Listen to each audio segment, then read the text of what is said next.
Hello दोस्तों, साक्षर पाठशाला में आपका स्वागत है।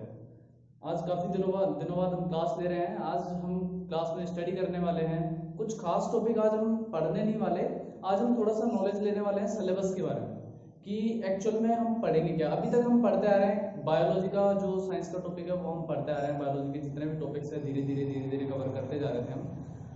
सारे टॉपिक्स ऑलमोस्ट कवर हमने कर लिए थे, प्लांट्स को छोड़ के। एनिमल्स के हमने कवर कर लिए थे, प्लांट्स के नहीं किए थे।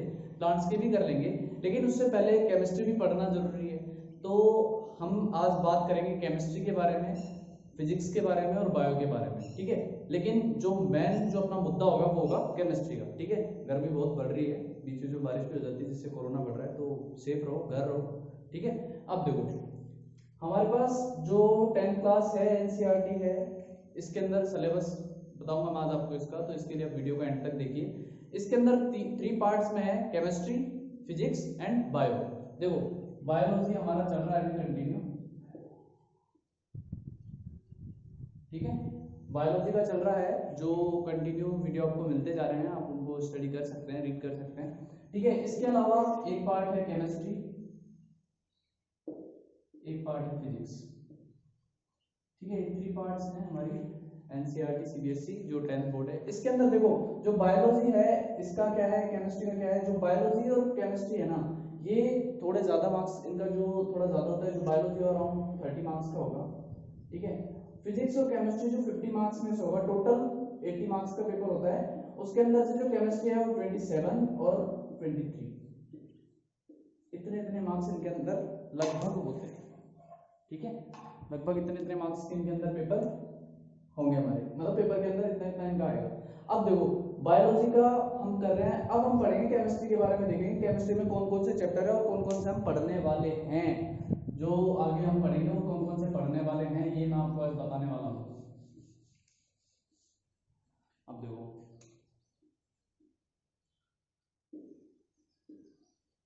केमिस्ट्री लगभग कितने नंबर का आएगा, 27 का, ठीक है। 27 28 अराउंड, ठीक है, लगभग 27 का आएगा। फिजिक्स का थोड़ा कम आता है, केमिस्ट्री का थोड़ा ज्यादा आता है, बायो का सबसे ज्यादा आता है, ठीक है। अब देखो, केमिस्ट्री के अंदर अपने पास में 5 चैप्टर्स है। फर्स्ट है केमिकल रिएक्शंस,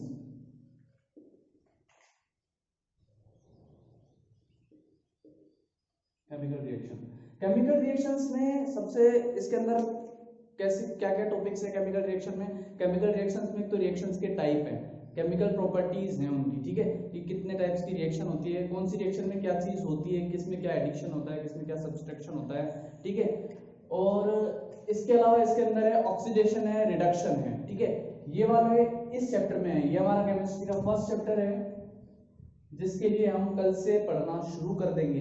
इसके बाद हमारा जो सेकंड चैप्टर है वो है acid base salt, acid base salt. Acid base salt में एक तो सबसे इंपॉर्टेंट चीज जो हम पढ़ने वाले हैं वो H+ और OH- आयन की प्रॉपर्टी पढ़ने वाले हैं। H+ आयन और OH- आयन की प्रॉपर्टी, क्योंकि इससे ही डिसाइड होगा कि एसिड है या बेस है, ठीक है। एसिड बेस सॉल्ट, और इसके अंदर न्यूट्रलाइजेशन भी हम पढ़ेंगे, एसिड बेस सॉल्ट पढ़ेंगे, और लुईस एसिड लुईस बेस भी हम इसके अंदर स्टडी करेंगे।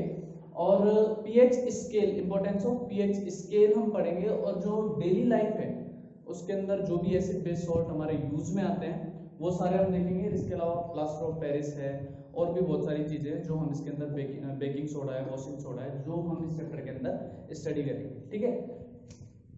इसके बाद जो थर्ड चैप्टर है वो मेटल एंड नॉन मेटल, ठीक है।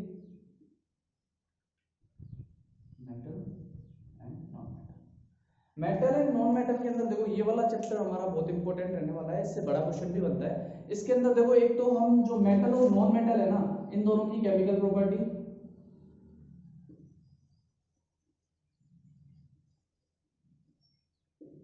Chemical properties and physical property,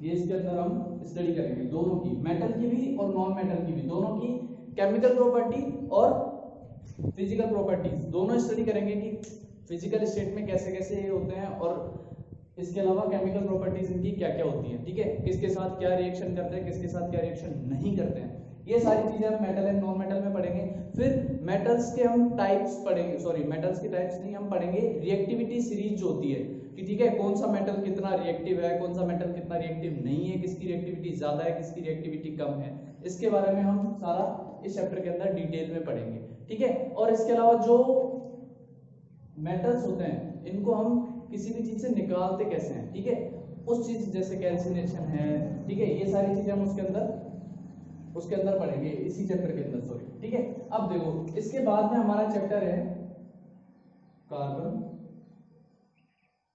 and it's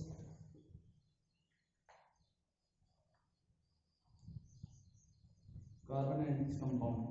देखो ये इसके अंदर सारे ये आपके एनसीईआरटी में है, सीबीएसई में है, आरबीएसई में भी है ये चैप्टर, एसिड बेस सॉल्ट भी है, बस थोड़ा इसके अंदर उसके अंदर साइंटिस्ट के बारे में भी बता रखा है बहुत कुछ, वो हम इसमें भी पढ़ते चलेंगे। तो मतलब आरबीएसई के लिए भी ये है, मेटल एंड नॉन मेटल भी है, और carbon and its compound very very very important chapter है, बहुत अच्छा चैप्टर है, इंटरेस्टिंग चैप्टर है, इसके अंदर बहुत मजा आने वाला है पढ़ने में। अब देखो कार्बन एंड इट्स कंपाउंड के अंदर हम पढ़ेंगे क्या, एक तो जो कार्बन है इसकी हम प्रॉपर्टी पढ़ेंगे, कार्बन में बहुत वर्सटाइल प्रॉपर्टीज हैं, बहुत ज्यादा वर्सटाइल नेचर होता है कार्बन का, वो वर्सटाइल नेचर हम इसके अंदर स्टडी करेंगे, कार्बन के अंदर एक्चुअल में होता क्या क्या है, कैसे कैसे, एक तो कार्बन की चेन के बारे में हम पढ़ेंगे, कार्बन कितनी चेन बना सकता है, कितनी लंबी चेन नहीं बना सकता है, उसका रीजन क्या होता है, वो सब हम इसके अंदर पढ़ेंगे। इसके जो जितने भी कंपाउंड जो भी बनेंगे, हाइड्रोकार्बन जो भी बनेंगे, वो सारे हम इस चैप्टर के अंदर पढ़ेंगे। और इसके अलावा कार्बन के जो भी ऐड होते हैं इसके अंदर, क्या बोलते हैं उनको, ग्रुप्स जो भी होते हैं, ठीक है, फंक्शनल ग्रुप जो होते हैं, फंक्शनल ग्रुप इसके अंदर हम पढ़ेंगे, एक नोमेनक्लेचर पढ़ेंगे, ठीक है। इस चैप्टर के अंदर क्या क्या है, नोमेनक्लेचर है, कार्बन के जो टाइप्स हैं, सॉरी हाइड्रोकार्बन्स हैं, और कार्बन का जो वर्सटाइल नेचर है वो है, कार्बन की चेन है, और नोमेनक्लेचर है, ठीक है। ये सारी चीजें हम किसमें पढ़ेंगे, कार्बन और कार्बन एंड इट्स कंपाउंड में। इसके अलावा जो हमारा लास्ट चैप्टर है वो है पीरियोडिक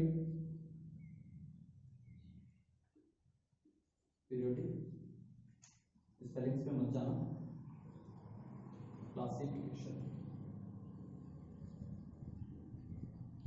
ये हमारा लास्ट चैप्टर है। बहुत इससे बड़े क्वेश्चन भी बनते हैं, और बड़े क्वेश्चंस बहुत अलग अलग टाइप के बनते हैं, वो सारे अलग अलग टाइप में आपको बताते हुए चलूंगा कि क्वेश्चंस कैसे कैसे बन सकते हैं, ठीक है, एग्जामिनर आपको किस टाइप से क्वेश्चन दे सकता है। इस चैप्टर के अंदर हम एक तो ये पढ़ेंगे कि जो एलिमेंट्स हैं उनको क्लासिफाई किया ही क्यों, उसका रीजन क्या था कि हमको उनको क्लासिफाई करना पड़ा, ठीक है, और उनमें क्लासिफिकेशन में किस किस ने क्या क्या क्लासिफाई किए, जितनी भी टेबल्स हैं वो सारी टेबल्स इसके अंदर होंगी, और टेबल्स किस बेस पे क्लासिफाई की गई हैं वो सारी चीजें होंगी। अब देखो हमारे पास केमिस्ट्री में कितने चैप्टर्स हैं, 5 चैप्टर्स हैं। 5 चैप्टर में पहला केमिकल रिएक्शंस में 5 टाइप्स की जो रिएक्शन है, रिडॉक्स रिएक्शन है, ऑक्सीडेशन है, रिडक्शन है, केमिकल प्रॉपर्टीज हैं, वो सारी हम स्टडी करेंगे।